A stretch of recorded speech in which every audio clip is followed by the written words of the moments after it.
Hey guys, just looking at the euro dollar this morning. So I've been short the euro kiwi for quite a while now, and I did take some profit on the euro kiwi this morning at 170.45, and it's now at 170.43, and I've got one position running still because I think there's some downside movement still in the euro kiwi. Let me just show you that one.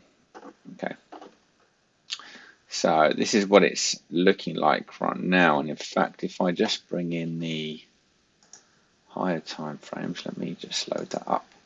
So I'm actually going to be speaking about the euro dollar, but I thought it made also sense to just show you the euro kiwi. So here we are.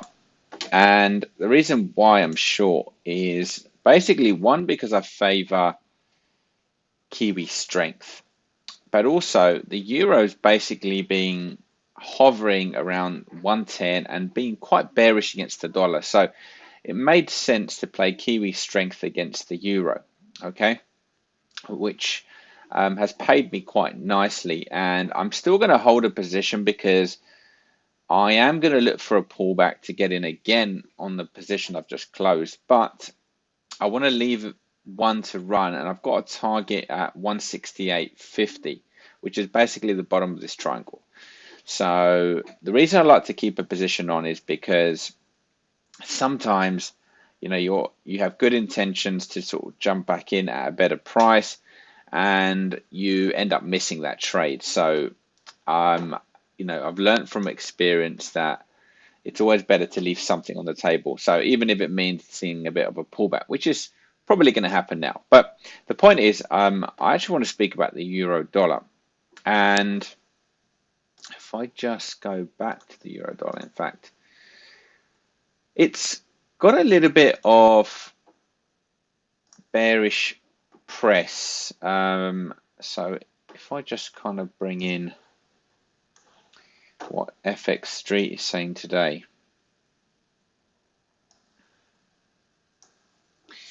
It's basically saying, you know, euro dollar forecast ready for a sell-off on Cyber Monday amid multiple issues, outlook bearish. Okay, and you know, it kind of just speaks about some negative things going on with the euro and Germany and so on. Okay, now the reason I'll bring this up is because many new traders may just kind of blindly follow things.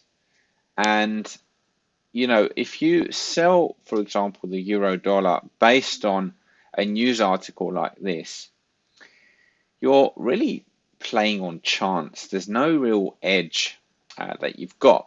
Okay, so if I just kind of move away from that, I like to basically play facts, even if that is correct. Okay, even if that outcome ends up being correct, it is my duty to follow a set plan. And here's what I'm seeing right now in this market. I'm seeing a really nice rejection, you know, which took out these lows and then rejected. That's kind of like a very typical trap.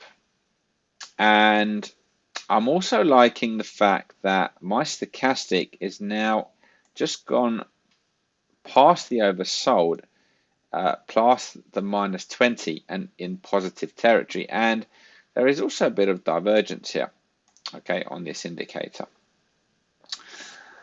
And when I kind of look over here, here's what I'm basically seeing from a technical point of view. I'm seeing this channel here.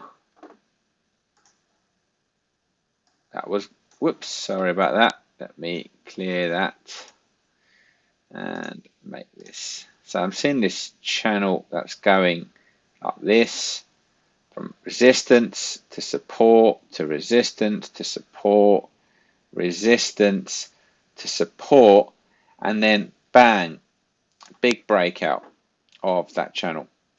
And then we have this little flag formation. So here's what I'm thinking. My thinking is, well, as long as we stay above and do not take out these lows, my plan is very simple. I want to buy the euro dollar and we can target basically right back up to these old resistance areas. Now, as I said, anything can happen and this market may indeed go lower.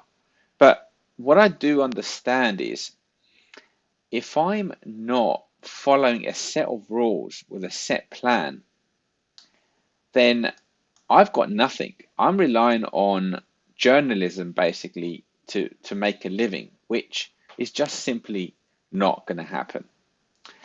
Okay, so just wanted to share that with you guys, a little bit of insight for Monday morning.